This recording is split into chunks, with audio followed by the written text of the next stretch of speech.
Favorisé par le beau temps, le meeting national de l'air, organisé sur l'aérodrome de l'aéroclub de Belfort, au terrain de Chaux, a connu un éclatant succès. Par cette grandiose manifestation, les organisateurs apportèrent la preuve évidente de la renaissance et de la vitalité de l'aviation française qui, quelques années après la dernière guerre, a conquis l'une des premières places dans le monde. Les champions civils les plus réputés prêtèrent leur concours à ce meeting et l'armée de l'air, toujours présente, assura un déploiement de moyens inégalable.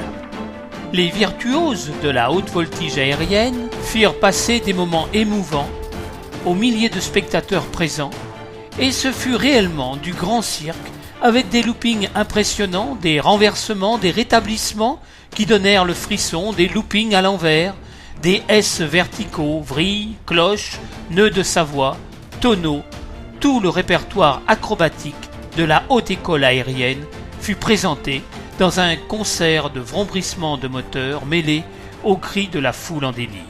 Quel beau coup de chapeau ne devons-nous pas à ces pilotes masculins et féminins toujours prêts à faire leur périlleux numéro d'acrobatie, non seulement pour donner au public le spectacle qu'il attend, mais également pour recueillir beaucoup d'argent destiné aux œuvres locales du ministère de l'Air et des ailes brisées.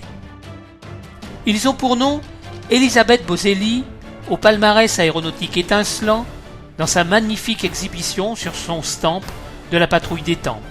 Monique Laroche, championne du monde 1952, qui totalise plus de 200 sauts. La grande vedette Marcel Doré, le cavalier du ciel sur son petit avion de voitine zébré de rouge. Léo Valentin, l'as du parachutisme, que les Belfortins ont déjà applaudi par sa prestation au Rex. Louis Clément, qui, avec notre compatriote Belfortin Passadori, furent les fantaisistes et les clowns du ciel. Michel Berlin, au style acrobatique si fin qu'il force l'admiration. Jacques Nottinger, un sympathique collègue dont la virtuosité a enthousiasmé ceux dont les regards se portent vers le ciel. Pierre Lard, le plus jeune parachutiste qui, encore une fois, a démontré de solides qualités. La présentation du capitaine Roland Fraissinet fut impeccable et fort applaudie, ainsi que les évolutions acrobatiques du chef pilote Albert Delparti. L'armée de l'air a tenu ce qu'elle avait promis. Les éléments venus de Luxeuil, de Dijon, de Cambrai se livrèrent un spectaculaire duel pour remporter les nombreuses coupes mises en compétition. Les sifflements des turboréacteurs Ouragan et P84 et le passage rapide de ces engins firent pleurer bien des enfants et rentrer bien des têtes dans les épaules. Un spectacle de grande classe en vérité et d'une majestueuse beauté lorsque, dans le ciel de Chaux, s'étalèrent des centaines de corolles blanches soutenant les parachutistes des bataillons du ciel. Quelle organisation ce meeting! 2 gros trimoteurs apportèrent du matériel, de jolis secrétaires. Jamais un programme aéronautique aussi varié et aussi somptueux n'a été présenté à Belfort. Marcel Doré, sur son deux-voitines, fut le premier à se poser sur l'aérodrome de Chaux, où déjà quelques centaines de spectateurs étaient venus aux nouvelles. Puis, notre ami Passadori prit contact avec le sol belfortin, son pays natal. Le commandant Sauvage, à son tour, après un savant virage au-dessus du hangar Georges Liénart, pose délicatement son or 1000 sur la piste et le conduisit jusqu'à l'entrée du hangar. Vers 19h30, une visite agréable était réservée aux membres de l'aéroclub de Belfort.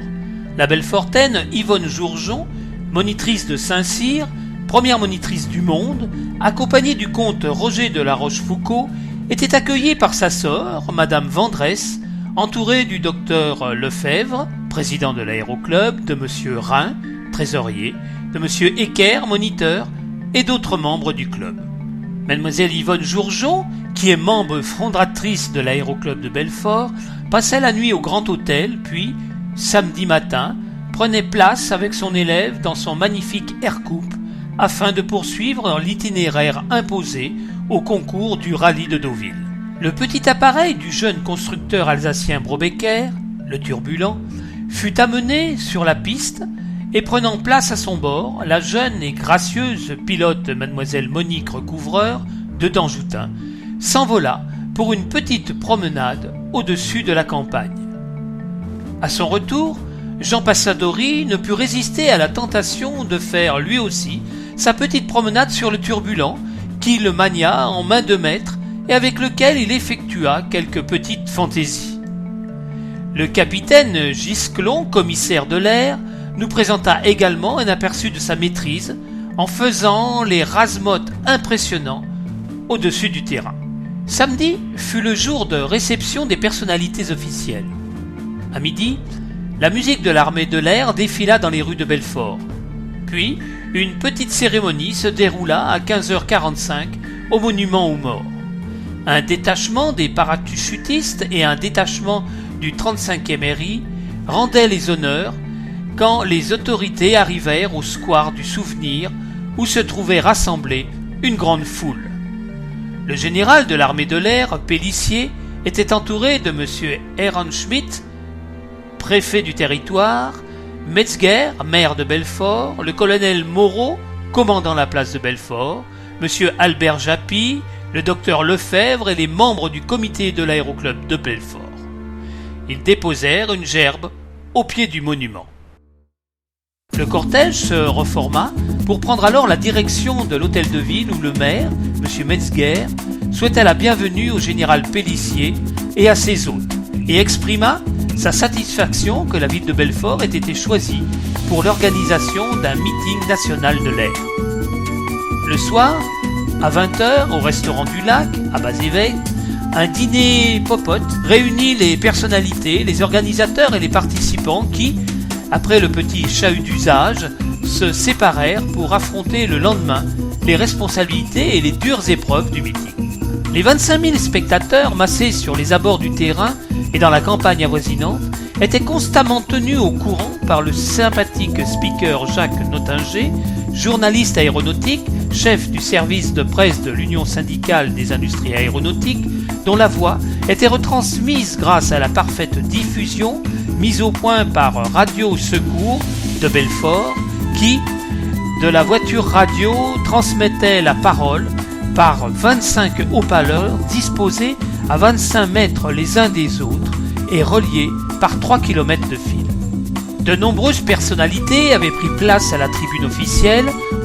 2 feuillets dactylographiés portaient un minutage précis des épreuves du meeting qui débuta le matin à 10h30 sous la direction du général Pélissier, commandant la première région aérienne.